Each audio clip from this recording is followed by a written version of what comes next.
ಹಿಂಗ ಮಲ್ಕೊಂಡಿರ್ತಾರಂತ. ಮಲ್ಕೊಂಡಂತ ಸಂದರ್ಭದೊಳಗ ಶರೀಫರಿಗೆ ಒಂದು ಸ್ವಲ್ಪ ಚಳಿ ಆಗಾಕತ್ತಂತ. ಅವಾಗ ನಾಗಲಿಂಗ ಅಜ್ಜಗ ಅಂತಾರಂತ, ನಾಗಲಿಂಗ ಚಳಿ ಆಗಾಕತ್ತೈತು, ಮತ್ತು ಏನರ ಕಾಯಿಸ್ಕೊಳ್ಳಕ್ಕೆ ಏನಿಲ್ಲೇನಿಲ್ಲಿ. ಅವಾಗ ನಾಗಲಿಂಗ ಅಜ್ಜ ಅಂತಾನಂತ, ನಿನಗೇನರ ಕಾಯಿಸ್ಕೊಳಕ್ ಬೇಕೇನು, ತಡಿ ಸ್ವಲ್ಪ. ನಾಗಲಿಂಗ ಅಜ್ಜ ಹಿಂಗೆ ಎದ್ದು ನೋಡ್ತಾನಂತ, ಗರ್ಭ ಗುಡಿ ಒಳಗೆ ಕುಳಿತಿರುವಂಥ ದ್ಯಾಮವ್ವ ಕಂಡ್ಲು.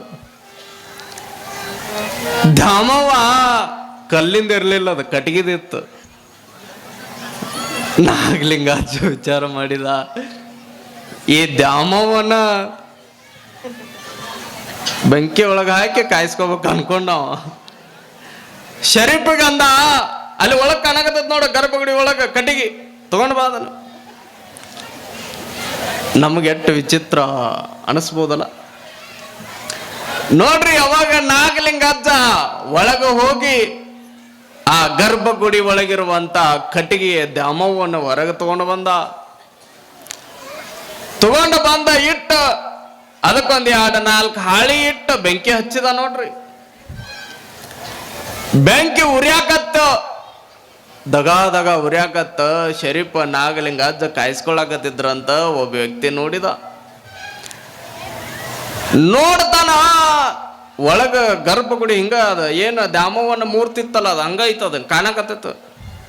ಚಿರಡಿದ ನೋಡ್ರಿ, ಬರ್ರಿ ಬರ್ರಿ, ಇಲ್ಲಿ ದ್ಯಾಮವ್ವನ ಒಳಗಿಟ್ಟು ಬೆಂಕಿ ಕಾಯಿಸ್ಕೊಳಕತ್ತಾರ, ಬರ್ರಿ ಅಂತ ಎಲ್ಲರನ್ನ ಕರ್ದಾವ. ಎಲ್ಲರೂ ಕಿತ್ಕೊಂಡು ಓಡಿ ಬಂದು ಹಿಂಗ ಸುತ್ತುವರ್ದ್ರು ನೋಡ್ರಿ. ಬೈಯಕತ್ರಿ, ಹೆಂಗ ಬೈದಿರಬಾರ್ದ. ನಮ್ಮ ಈಗಿನೂ ಆಗಿದ್ರೆ ಒಂದು 4 ಕೆಟ್ಟ ಬಡ್ದ ಬಿಡ್ತಿದ್ವಿ ನಾವು. ದ್ಯಾಮವ್ವನ ಗುಡಿ ಒಳಗ ಬರೇ ಹಬ್ಬ ಮಾಡಿ ಒಳಗ ಹೋದ್ರ ನಾವು ಬಡಿಯೋ ಪಕ್ಕಿ ನಾವು. ಯಾವಾಗ ನಾಗಲಿಂಗ ಅಜ್ಜ ನೋಡ್ರಿ ಆ ದ್ಯಾಮವ್ವನ ಒಳಗಿಟ್ಟು ಕಾಯಿಸ್ಕೊಂತ ಹಿಂಗ ನಿತ್ತಾರ, ಬಂದು ಎಲ್ಲರೂ ಬಯಕತ್ತಾರ. ಬುದ್ಧಿಗಿದ್ದ ಐತಿಲ್ಲ ನನಗ, ಯಾರೋ ನೀನ ಹುಚ್ಚಿಗಿಚ್ಚಿದ್ದಂಗದಿ. ಒಳಗ ಗರ್ಭಗುಡಿ ಒಳಗಿರುವಂತ ದ್ಯಾಮವ್ವ ತಾಯಿ ನಮಗ ಬಹಳ ಭಕ್ತಿಯಿಂದ ಪೂಜಿಸುವಂತ ತಾಯಿ ಅದ, ಅದನ್ನ ಇಟ್ಟು ಕಾಯಿಸ್ಕೊಳಕತ್ತಿಯಲ್ಲ, ಹುಚ್ಚಿಗಿಚ್ಚದ ಏನು ಬುದ್ಧಿಗಿದ್ದ ಐತಿಲ್ಲ ನನಗ. ಹಿಂಗ ಬಯ್ಯಾಕತ್ರ ನಾಗಲಿಂಗ ಅಜ್ಜ ಅಂದ, ಯಾರ ದ್ಯಾಮವ್ವ ಅಂದ, ಯಾರ ದ್ಯಾಮವ್ವ. ಅವಾಗ ಮತ್ತೆ ಸಿಟ್ಟು ಬಂದ್ ನೋಡ್ರಿ ಅಲ್ಲಿದ್ದವ್ರಿಗೆ, ಯಾರ ದ್ಯಾಮವ್ವನಾಗತಿ ಮಗನೇ, ಒಳಗಿದ್ದ ದ್ಯಾಮವ್ವ ಗರ್ಭಗುಡಿ ಒಳಗಿದ್ದ ದ್ಯಾಮವ್ವನ ಹೊರಗೆ ತಗೊಂಬಂದು ಕಾಯಿಸ್ಕೋತ ಕುಂತಿ, ಅಲ್ಲಿ ನೋಡು ಕಾಣಕತ್ತಿಲ್ಲೇನ ದ್ಯಾಮವ್ವ, ಆ ದೇವ್ರ ಕಾಣಕತ್ತಿಲ್ಲೇನ ಒಳಗೆ ನೋಡಲಿ. ಅವಾಗ ನಾಗಲಿಂಗ ಅಜ್ಜ ಅಂದ, ಇದು ಕಟ್ಟಿಗಿದು, ನಿಮ್ಮ ದ್ಯಾಮವ್ವ ಅಲ್ಲೇ ಒಳಗದ ನೋಡು ಗರ್ಭಗುಡಿ ಒಳಗ. ಎದಕ್ಕೆ ತಟ್ಟಿದ್ರಿ ನೀವು? ಹಿಂಗ ಅಂದ ಕೂಡ ತಟ್ಟಿ ಬಿಡ್ದಾನ, ಒಳಗದಾಳೇನ್ರಿ? ಇರ್ಲಿಲ್ಲ ಅಂದ್ರೆ ನೀವು ತಂದು ಕೊಡೋರದ್ರೇನ? ಅಲ್ಲೇನಾಗತ್ತಾಳ, ನಾವಂತೂ ತಟ್ಟಿಲ್ಲಪ್ಪ ಅಂತ. ಬಾಬಾ ಭಾರಿ ಶಾನೆ ಇದ್ದೀರ ಬಿಡ್ರಿ. ನೋಡ್ರಿ ಅವಾಗ ಅಲ್ಲಿದ್ದವ್ರಿಗೆ ಅಂದ, ನಿಮ್ಮ ದ್ಯಾಮವ್ವ ಒಳಗದಾಳ ನೋಡು, ಇದು ಕಟ್ಟಿಗಿದು. ಅವಾಗ ಹುಚ್ಚ, ಹುಚ್ಚದ ನೀವ, ಹೋಗಿ ನೋಡಿ ಬರ್ರಿಪ್ಪ. ಅವಾಗ ನಾಗಲಿಂಗ ಅಜ್ಜ ಹಿಂಗ ಅಂದಾಗ ಶರೀಫ ಹಿಂಗ ನಿಂತಿದ್ದ. ಪಾಪ ಅವನಿಗೆ ಏನೋ ತಿಳಿಯೋದಾಗಿತ್ತು. ನಾಗಲಿಂಗ ಏನೇನೋ ಮಾಡ್ಕೊತ ಹೊಂಟಾನ, ಎಲ್ಲಿ ಬಡಿಸಿ ಹೋಗಿತಾನೋ ನಮ್ಮನೆ ಅಂತ ಅವನಿಗೆ ಚಿಂತೆ. ಶರೀಫಗ ಇಂಥವನ ಜೊತೆ ನಾ ಅಡ್ಡಾಡಕತ್ತೀನಲ್ಲ ಅಂತ ಚಿಂತಿ. ನಾಗಲಿಂಗ ಅಜ್ಜ ಹಿಂಗ ಅಂದಾಗ ಒಳಗೆ ಹೋದ್ರು ನೋಡ್ರಿ. ಒಂದಿಬ್ರು ಹುಡ್ಕೋಂತ ಹೋಗಿ ಒಳಗ ನೋಡ್ತಾರ, ದ್ಯಾಮವ್ವ ಹೆಂಗ ಎದ್ಲ ಹಂಗ ಇದ್ಲ ಅಂತ ಗರ್ಭಗುಡಿ ಒಳಗ. ಈಗ ಹೊಡ್ರಿ ತಟ್ಟಬಹುದು, ಈಗ ಅಪ್ಪವ್ರು ಎಲ್ಲಿ ಬೈದ್ಗಿದಾರಂತ ಈಗ ಸಣ್ಣಗ ತಟ್ಟಾಕತ್ರಿ ಹಂಗ. ನೋಡ್ರಿ ನಾಗಲಿಂಗ ಅಜ್ಜನ ಶಕ್ತಿ ಅಷ್ಟು ದೊಡ್ಡದಿತ್ತು. ನಾಗಲಿಂಗ ಅಜ್ಜ ಎಲ್ಲಿ ಒಂದು ಹೆಜ್ಜೆ ಇಡ್ತಾನ ಅಲ್ಲೊಂದು ಶಕ್ತಿ, ಅದ್ಭುತವಾಗಿರುವಂತ ಪವಾಡವನ್ನ ನಿರ್ಮಾಣ ಮಾಡಿದ. ಮಾಡ್ಬೇಕಂತ ಹೋಗಿಲ್ಲ ಅಲ್ಲಿ, ಸೊಮ್ಮ ಹೋಗಿ ಏನರ ಮಾತಾಡಿದ್ರ ಅದ ಒಂದು ಶಕ್ತಿ. ಅದು ಸೋಮ ಹೋಗಿ ಅಲ್ಲಿ ಪಾದ ಸ್ಪರ್ಶ ಮಾಡಿದ ಅಂದ್ರ ಅದೊಂದು ಪವಾಡ ಆಯ್ತು. ನಾಗಲಿಂಗ ಅಜ್ಜ ಎಲ್ಲಿ ಹೊಕ್ಕಾನ ಅಲ್ಲೊಂದು ಶಕ್ತಿಯ ನಿರ್ಮಾಣ ಮಾಡಿದ ನೋಡ್ರಿ. ನಾಗಲಿಂಗ ಅಜ್ಜ ಹಿಂಗ ಕೈ ಒಳಗೆ ಯಾವಾಗ್ಲೂ ಕೂಡ ಜೋಳಿಗೆ ಹಿಡ್ಕೊಂಡು ಮನಿ ಭಿಕ್ಷಾಂ ದೇಹಿ ನೋಡ್ರಿ.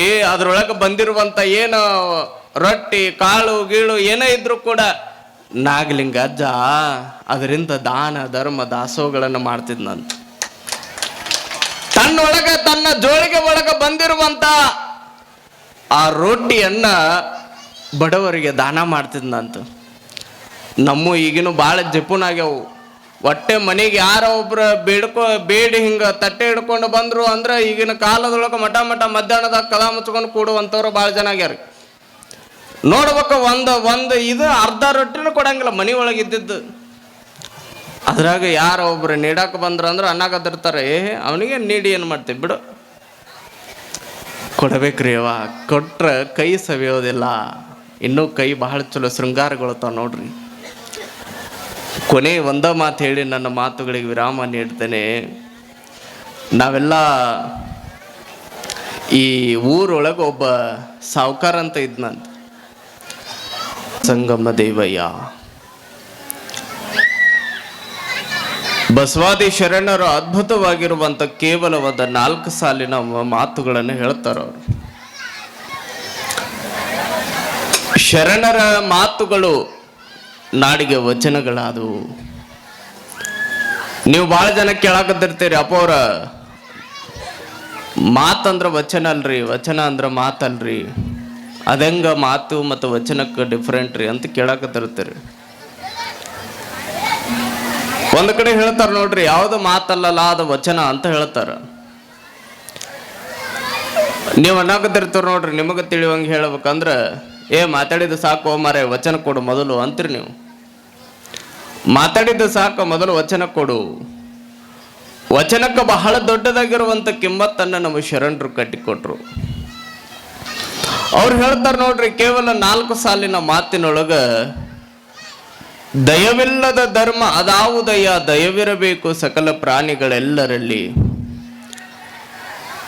ಈ ಭೂಮಂಡಲದೊಳಗ 84 ಲಕ್ಷ ಕೋಟಿ ಜೀವರಾಶಿಗಳನ್ನ ದಾಟಿ ಬಂದಿರುವಂತ ಈ ಮನುಷ್ಯ ಜನ್ಮ ಒಂದಿಷ್ಟು ದಾನ ಧರ್ಮ ಪರೋಪಕಾರ ಅನ್ನೋದು ಇರಬೇಕು ಅಂತ. ಒಂದಿಷ್ಟು ಯಾವುದರ ಪ್ರಾಣಿಗಳು ನೋಡ್ರಿ, ಮೂಕ ಪ್ರಾಣಿಗಳ ಮಾತಿನೊಳಗ ಏನೂ ಬರದೇ ಇದ್ರೂ ಕೂಡ ಮೂಕಾಗಿರುವಂತ ಪ್ರಾಣಿಗಳ ನಿಯತ್ತನ್ನು ತೋರಿಸ್ತಾವ. ಉದಾಹರಣೆ ತೆಗೆದುಕೊಳ್ರಿ ನೀವು, ನಾಯಿ ಎಷ್ಟು ನಿಯತ್ತೈತಲ್ರಿ ಅದಕ್ಕೆ. ಅದು ನೋಡ್ರಿ, ಯಾವತ್ತಾದ್ರೂ ಒಬ್ಬ ಮನುಷ್ಯ ನಾಯಿನ ಸಾಕಿದ ಅಂದ್ರ ಆ ಮನುಷ್ಯನಿಗೆ ಎಷ್ಟು ಪ್ರೀತಿ ಕೊಡ್ತದ ಅಂದ್ರ, ಒಂದ್ ಕಡೆ ಹೇಳ್ತಾರ, ನಂಬೋದು ಮಾತಿನೊಳಗ ಮಳ್ಳು ಮಾಡುವಂತ ಮನುಷ್ಯನ್ ನಂಬಕ್ ಹೋಗ್ಬೇಡ, ಮಾತು ಬರದೇ ಇದ್ರು ಕೂಡ ಮೂಕ ಪ್ರಾಣಿಗಳನ್ನ ನಂಬು ಅಂತ ಒಂದ್ ಕಡೆ ಹೇಳ್ತಾರ. ಮೂಕ ಪ್ರಾಣಿಗಳಾದ್ರೂ ಕೂಡ ಪ್ರಾಣಿ ಎಷ್ಟು ನಿಯತ್ತು ತೋರಿಸ್ತದ. ವಿಷವೇರಿಸುವ ಹಾವೇ ಕಚ್ಚಿ ವಿಷವೇರಿಸುವ ಹಾವೇ ಕಚ್ಚದೆ ವಿಷವೇರಿಸುವ ಮನುಷ್ಯನ ಬಗ್ಗೆ ಎಚ್ಚರ ಎಚ್ಚರ ಅಂತ ಹೇಳ್ತಾರೆ. ಪ್ರಾಣಿಗಳು ಏನು ಮಾಡ್ತಾವ್ರಿ, ಹಾವು ಮನುಷ್ಯನಿಗೆ ಕಚ್ಚತೀವ ಅಂದ್ರೆ ವಿಷ ಇರ್ತದ, ಆದ್ರೆ ಮನುಷ್ಯ ಕಚ್ಚೋದ ಬೇಕಾಗಿಲ್ಲ, ಇಡೀ ದೇಹದ ತುಂಬ ವಿಷವನ್ನ ತುಂಬ್ಕೊಂಡು ಬಿಟ್ಟಾನು. ನೋಡ್ಬೇಕು, ಊರಿನೊಳಗ ಒಂದು ಆಡಬಾರದ ಮಾತಾಡಿದ್ದಂದ್ರೆ ಇಡೀ ಮನೆಗೆ ಬೆಂಕಿ ಎತ್ತೋಗಿರ್ತಾವ. ಆ ಮನೆ ಕೆಳಗೆ ಬೀಳಿಸೋದೇನು ಬಹಳ ದೊಡ್ಡದಲ್ಲ ನಿಮ್ಮ ಕೈಯಿಂದ. ಆ ಮನೆ ಒಳಗೆ ಏನ್ರ ಹೋಗಿ ಒಂದು ಮಾತು ಆ ಹೆಣ್ಮಕ್ಳ ಬಗ್ಗೆ ನೀವು ಮಾತಾಡಿದ್ರಿ ಅಂದ್ರೆ ಸಾಕು, ಅಲ್ಲಿ ಹೋಗಿ ಬೆಂಕಿ ಹತ್ತೆ ಅಂತದು. ಹೌದಲ್ರಿ?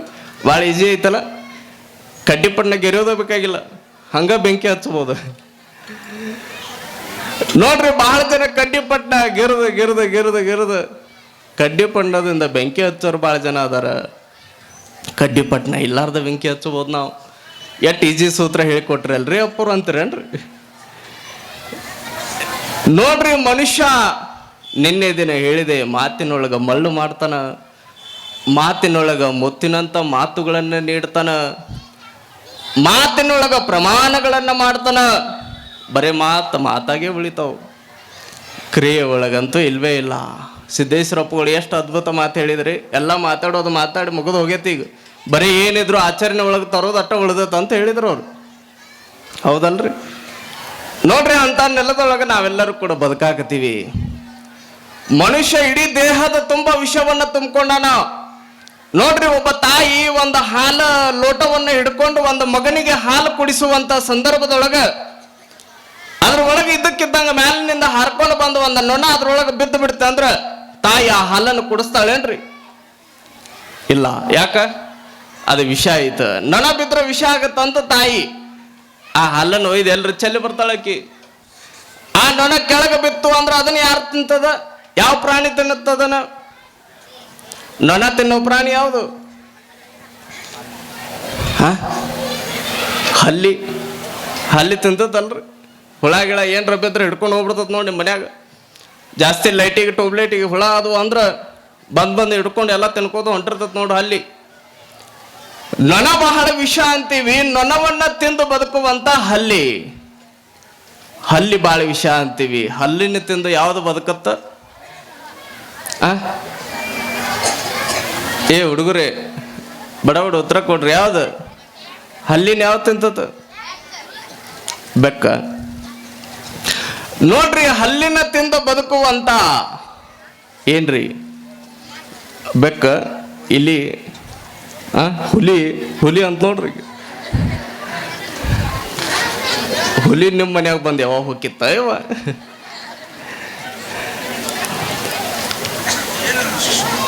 ನೋಡ್ರಿ, ನೊಣ ವಿಷ ಅಂತೀವಿ, ಅದನ್ನ ತಿಂದು ಬದುಕುವಂತ ಹಲ್ಲಿ. ಹಲ್ಲಿ ವಿಷ ಅಂತೀವಿ, ಅದನ್ನ ತಿಂದು ಬದುಕುವಂತ ಬೆಕ್ಕ. ಬೆಕ್ಕನ್ನ ಮನೆ ಒಳಗೆ ಇಟ್ಕೊಳ್ತೀವಿ ನಾವು.